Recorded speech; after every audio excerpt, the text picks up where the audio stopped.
Hi there, and welcome to the first video in this series of videos of how to use the 088 Flex S24. Now, this desk is owned by my school, so this is purely for them. But we'll start off. This is an overview of the desk. So we'll start off with the screen. No, it's not plugged in right now, but this screen displays all fixtures, where they are on the desk. It displays colours, focus palettes, effects. Everything that you need to do is on this screen. Underneath the screen, we have 4 rotary encoders, is what these are called. Now, these are to control parameters of each light. So pan, tilt, or red, green, blue, white, effect, speed, offset, stuff like that. Underneath here, we have a set of 6 buttons. We'll start off at the bottom. So clear, basically clear is just clearing everything from the desk that you've done. So let's say you've put a few lights up, but oh no, I don't want that. I want to start with a clean slate. Double pressing clear gets rid of that, and you can start again. So it just clears what you've done. Delete, obviously you can delete what you want. View purely changes the screen layout to view the main playback, which I'll explain in a second.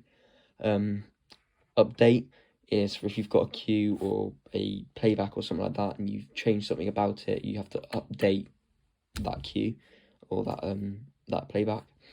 Record, obviously, if you want to record a cue, you press that one. And setup takes you to the setup screen up here, which gets you to settings, patching, and just everything in the desk, inside the desk that you want to change. That takes you from there. So that's where you patch your lights as well. So over here we have the master playback.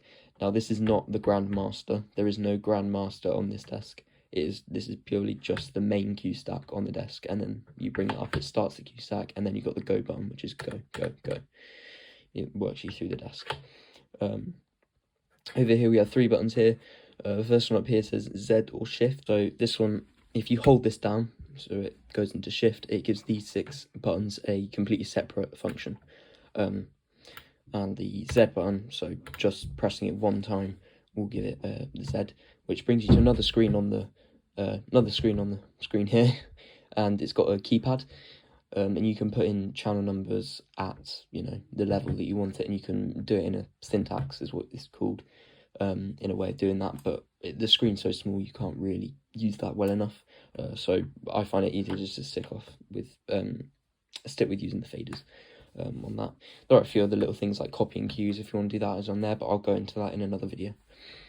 So next we have channels and playbacks. So this switches these faders between channels or playbacks. So the channels are the individual lights on this desk. Now, this desk is only able to control 48 fixtures, so 48 lights, and that's the channels. So channel 1, channel 2, channel 3, all of that's your lights. And I'll go through, when we patch the desk, I'll go through and explain channels and then demix channels and the different types and kind of that. And if it's on the playback, then this takes you to, you've got 48 playbacks. So unlike cues, where you hit the go button, it goes to the next cue or something like that, playbacks, you can have like a group of lights in a set, and you bring them up. That brings them all up into a look. So you made a look with channels, and then you record it to a playback. It's basically a submaster, if you're familiar with any other desks. That's just a submaster, and you can also change these buttons at the bottom to be a bump button or a flash button, whatever you want to call it. So you press that, it brings those lights up and then turns it off once you release. Or you can have cue stacks on these playbacks, so that can then be a go button. So that's that. Underneath here you have one that says 1 through 24 and 25 through 48. Now, switching between that, basically you've only got 24 faders here right now. So that's 1 through 24. Hit that, it takes you to the next bank of faders, which then has the other 24 and makes it 48. That is literally all that is. So over here, obviously, like I said, we've got all the 24 faders. Now, in channel mode, these buttons are selection buttons, so you can select your fixtures, change it, and then bring the intensity up. That's basically all that is. And then obviously intensity on your faders there. That's pretty much it for the faders there on channels. And then on playbacks, I've said that already. You can have, a Q stack or a single look on each fader, and you have different separate options for the buttons when it's in playback mode. So that's the front panel. Oh, and also there's a USB slot here for loading show files on here, because there is a software that you can put on a computer. You can make a show file and then load it onto their desk, and then it's all ready, which is what I do for any school shows at Park House. I'll make it at home, I'll bring it in, plug it in. It's a lot simpler than programming a whole show on this desk. So that's a USB slot there, just for doing all that. I'm now going to show you the back panel.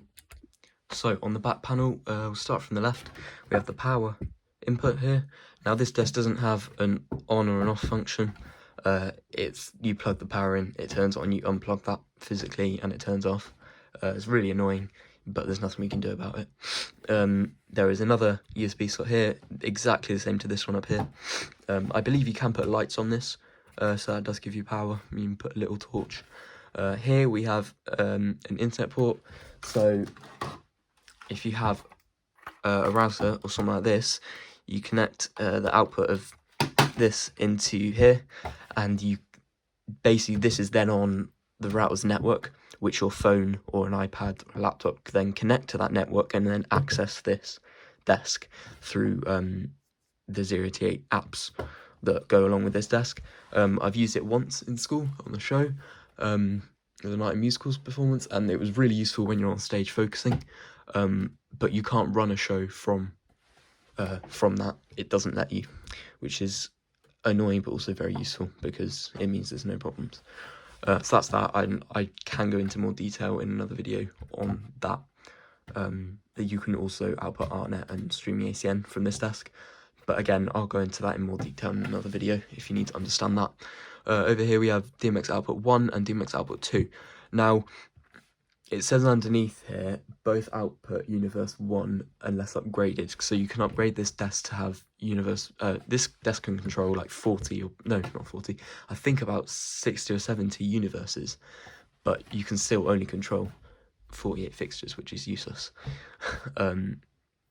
But in school we use the 5-pin one here, because this is a 5-pin, this is the 3-pin. 5-pin, which is the green cable that is at my school. Because that's 5-pin out. So this one outputs Universe 1, and this one outputs, I found that the 3-pin outputs Universe 2. I can't seem to get the 3-pin to output Universe 1. So either a software issue, or we just got lucky and it's been upgraded in a factory. So that's Universe 1, Universe 2. I'm sure there probably is a way, but I haven't found that out yet. But that's just to be aware of. So these are both DMX outputs, just different outputs. And you have got a Kensington lot there, but I mean, we don't really have that. We don't need that. And that's pretty much it on the overview of the desk. So thank you for watching the first video. The next video will be just going through the settings of the desk, and just everything in the setup screen, because there's quite a lot in there.